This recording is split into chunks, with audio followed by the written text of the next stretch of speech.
Hi, welcome to Chapter 3, Lesson 1, or Introduction to Antidifferentiation. So our goal for this lesson are 1. We have to illustrate an antiderivative of a function.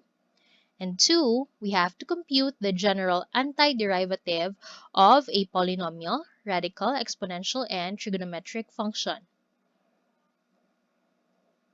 So first, what is antidifferentiation?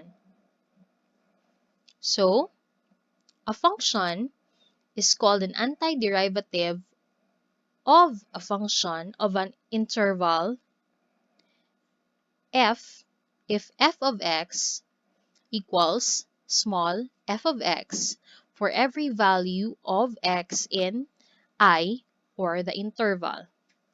So there are two types of antiderivatives or integrals. First, that's the indefinite integral, and the second is the definite integral. So, first, we will focus on learning the indefinite integral. So, indefinite integral, or indefinite antiderivative refers to the family of antiderivatives of a function f, okay, with respect to x. So, in symbols, you write this as the antiderivative or integral of f of x dx. Therefore, if f of x is the simplest antiderivative of the function f and c is any arbitrary constant, the integral of f of x dx is equal to f of x plus c. So to make this clearer, let us discuss some examples. So, before that, let us first have some important things that you must remember. So, integration is the process of finding the antiderivative of a given function. So, integration is also called antidifferentiation. So, integration undoes the differentiation process. So, if the derivative denotes change, the integral reverses the change that is done. So, the symbol which looks like a long S is called the integral sign, and dx is called the variable of integration. Okay, so here are some preliminary antidifferentiation rules. First is the identity rule. According to the identity rule, the integral of dx or 1 dx is equal to x plus c. So take note, this is only applicable for dx or 1 dx. Next, we have the power rule. So according to the power rule, the integral of x raised to n dx is equal to x raised to n plus 1 over n plus 1 plus c. Take note, n here refers to any real number, but it should not be equal to -1. Next is the constant rule. So according to the constant rule, we have k dx, or the integral of k dx is equal to kx plus c. So take note, k there is any constant. Next, we have the constant multiple rule. According to the constant multiple rule, k f of x dx, or the integral of k f of x dx, is equal to k times the integral of f of x dx. Take note, again, k here is any constant. And the last one is called the sum and difference rule. So, the sum and difference rule tells us that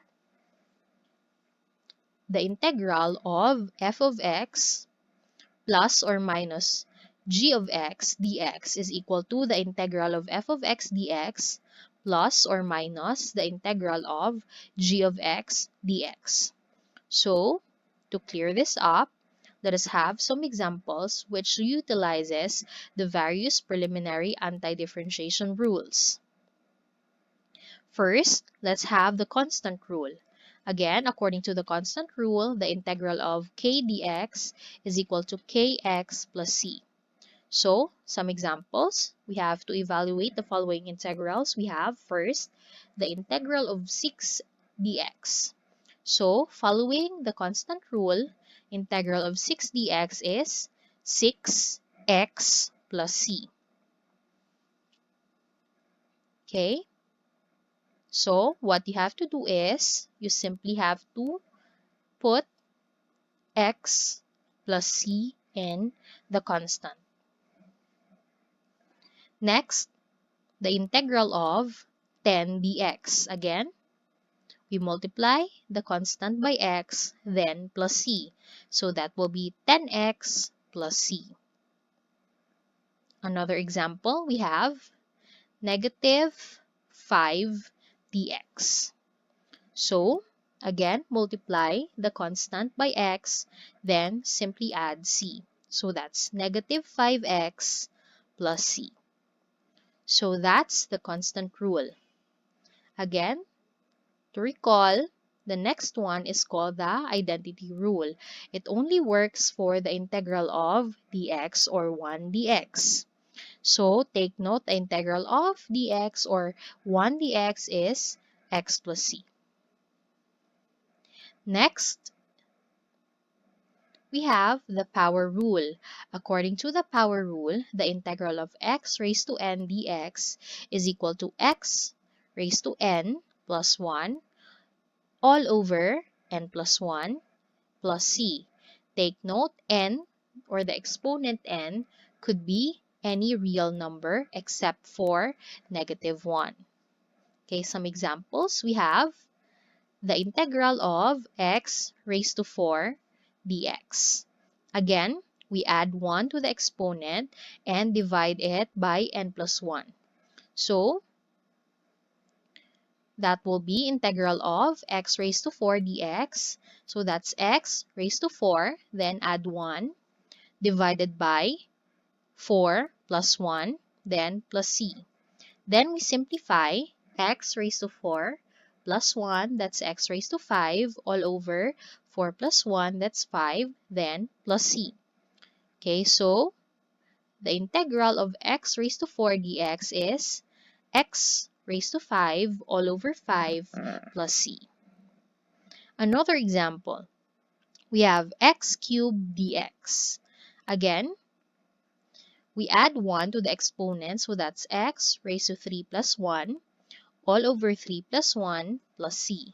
So simplify, that's x raised to 4 all over 4 plus c. Since we cannot further simplify, so this will be our final answer. Third example, we have x raised to negative 2 dx. So, again, that's x raised to negative 2 plus 1 over negative 2 plus 1 plus c. So, x raised to negative 2 plus 1, that's x raised to negative 1, all over negative 2 plus 1, that's negative 1, plus c, or simplify, okay? Since we have a negative exponent, okay, we can put that in our denominator. So, this will be, what will be left in the numerator is 1. Then, in the denominator, we have negative 1 times x raised to 1. Okay? So, this is negative x, or that will be negative 1 over x, because x raised to 1 is simply x plus c. So, final answer is negative 1 over x plus c. Next, the next rule is called the constant multiple rule. So, we multiply a function by any constant. So, the constant here is represented by k.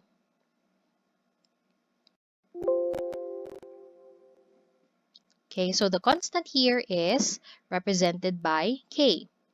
So, for example, we have the integral of 4x cubed dx. So, simply multiply 4, then get the derivative of, or get the antiderivative of x cubed.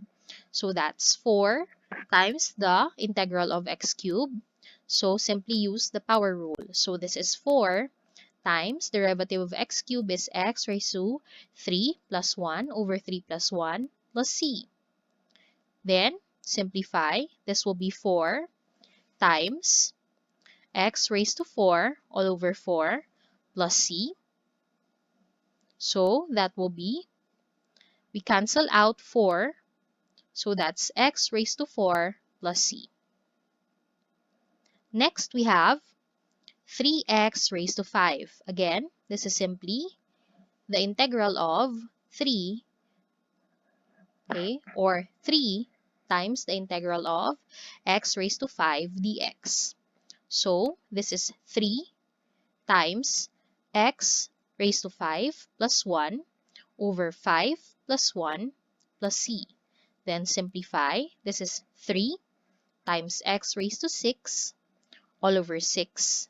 So we can cancel out 3 and 6. So this will be x raised to 6 all over 2, because this will be 1. This will be 2 plus c. So final answer is x raised to 6 over 2 plus c. Okay, third example. We have integral of 2x raised to 4 dx. So this is 2 times the integral of x raised to 4, or that is 2 times x raised to 4 plus 1 over 4 plus 1. Simplify, that's 2 times x raised to 5 all over 5. We cannot cancel out anything, so that's 2x raised to 5 all over 5 plus c. So the next rule is called the sum and difference rule. So we have examples. We get the integral of 3x plus 5 dx. So that's simply the same as getting 3 times the integral of x dx plus the integral of 5 dx. So simplify. This will be 3 times integral of x dx. That's x raised to 1 plus 1 over 1 plus 1. Then plus integral of 5 dx is 5x. Then plus c. Take note, we don't need to put plus c for each of the terms. We can only use 1 plus c at the end of all the terms. So simplify, that's 3 times x raised to 1 plus 1, that's x squared, all over 1 plus 1, that's 2, plus 5x plus c. Then further simplify, that's 3 times x squared, that's 3x squared, all over 2, plus 5x plus c, which is our final answer. Next, we have the integral of negative 5x minus 1 dx. So that's simply the same as negative 5 times the integral of x dx minus integral of 1 dx or integral of dx. So that's negative 5 times integral of x dx is x raised to 1 plus 1 over 1 plus 1 minus integral of 1, that's x, then we have plus c. So simplify further, that's negative 5 times x squared over 2 minus x plus c. So we multiply negative 5 and x squared over 2, that will be negative 5x squared over 2. Then copy minus x plus c. So our final answer is negative 5x squared over 2 minus x plus c. Another example, we have the integral of 2x squared minus x plus 4 dx. So this is simply the same as 2 times the integral of x squared dx minus integral of x dx plus the integral of 4 dx. So this is 2 times integral of x squared, that's x raised to 2 plus 1 all over 2 plus 1 minus integral of x dx, that's x raised to 1 plus 1 over 1 plus 1 plus integral of 4, that's 4x, then plus c. So always remember to put your plus c in indefinite integrals. So simplify further, this will be 2 times x raised to 2 plus 1, that's x cubed over 3, minus x squared over 2 plus 4x plus c. So we multiply 2 times x cubed over 3, that will be 2x cubed over 3. Sorry, this is x cubed. Okay, 2x cubed over 3 minus x squared over 2 plus 4x plus c. Again, this is 2x cubed over 3. Next, so let us now discuss some anti-differentiation rules which involve exponential and logarithmic functions. So we have here the integral of e raised to x dx is e raised to x plus c. Integral of a raised to x dx is equal to a raised to x over ln of a plus c. Take note, a there represents a constant. So a is the base and x is the exponent. Next, we have the integral of 1 over x dx is equal to ln absolute value of x plus c. Take note, x here should not be equal to 0. Now, using these anti-differentiation rules, let us have some examples. So,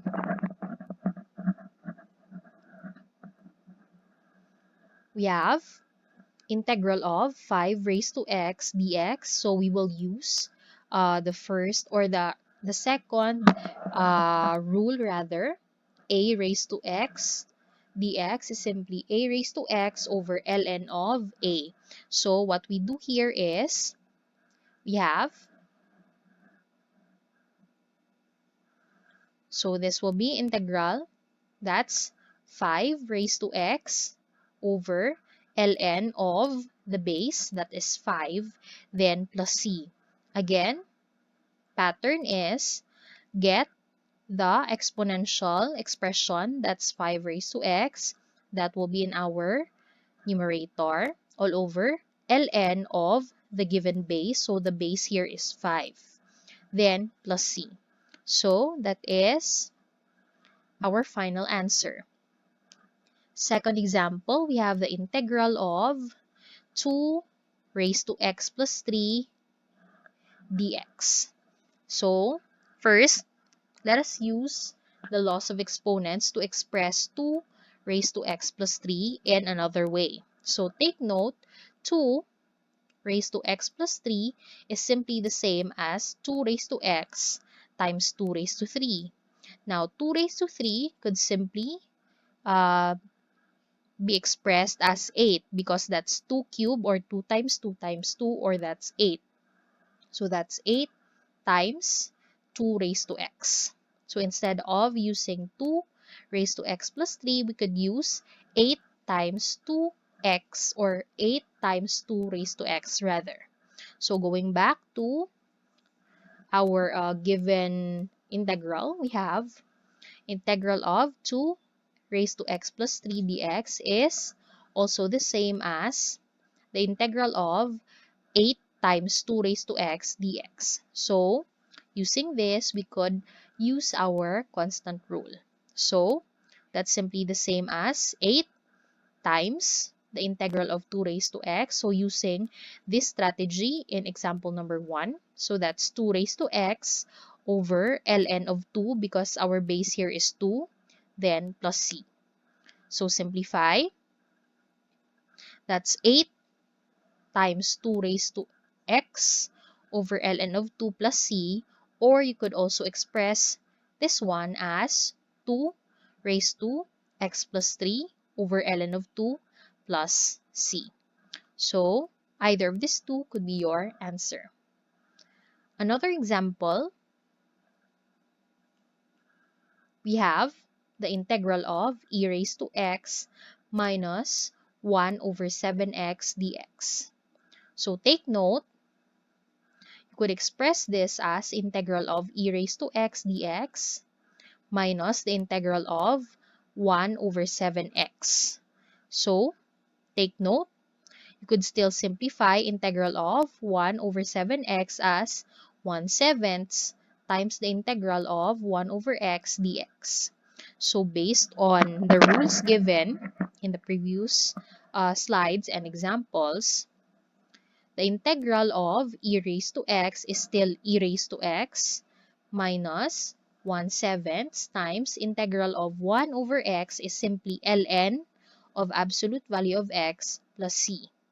Again, integral of e raised to x is still e raised to x minus 1/7 times integral of 1 over x, that is ln of absolute value of x plus c. So this now is our final answer. Okay, last example for this set of rules. We have integral of 5x cubed plus 3x squared plus x all over x squared dx.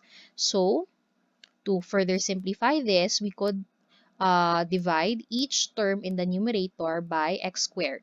So this will be 5x cubed over x squared plus 3x squared over x squared plus x over x squared dx. Then we will simplify.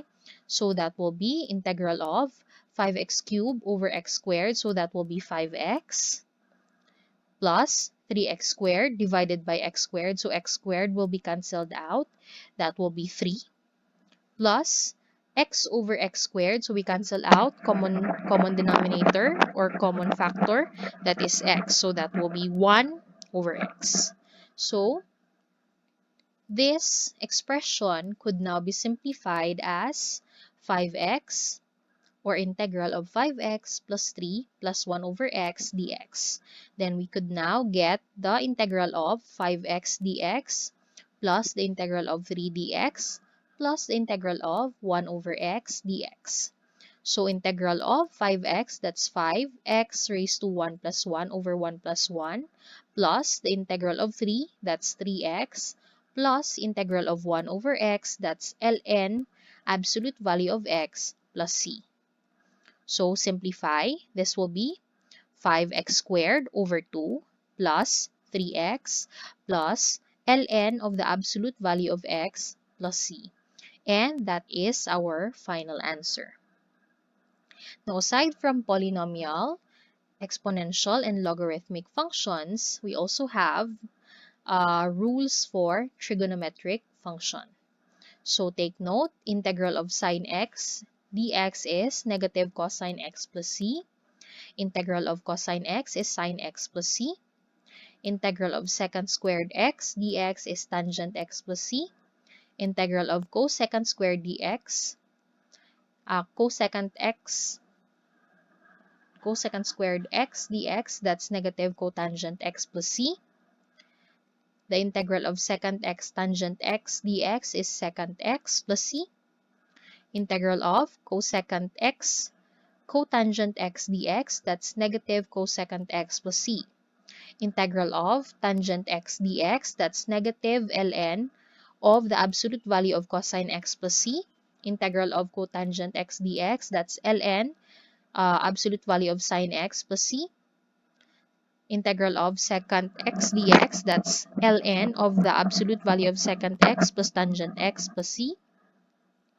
And the integral of cosecant x dx is negative ln of the absolute value of cosecant x plus cotangent x plus c. Okay, so we will use these rules, okay, when we solve for the antidifferentiation of trigonometric functions. Example, we have the integral of sine x plus cosine x dx. So we get the derivative of each of the terms. So antiderivative rather, or integral of sine x dx plus the integral of cosine x dx.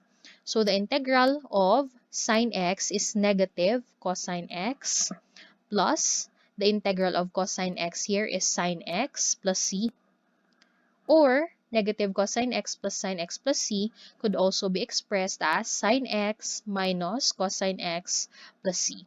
So either way, your answer will be correct. Another example, we have 4 cosecant squared x minus 3 secant squared x dx. So, that is the same as 4 times the integral of cosecant squared x dx minus 3 times the integral of secant squared x dx. Now, take note, this is 4 times integral of cosecant squared dx is negative cotangent x minus 3 times integral of secant squared x is tangent x, then plus c. Simplify. 4 times negative cotangent x, that is negative 4 cotangent x minus 3 tangent x plus c. So that is our final answer. Now, you could use your knowledge that you have learned here as you answer the other exercises. So, see you next time. Bye!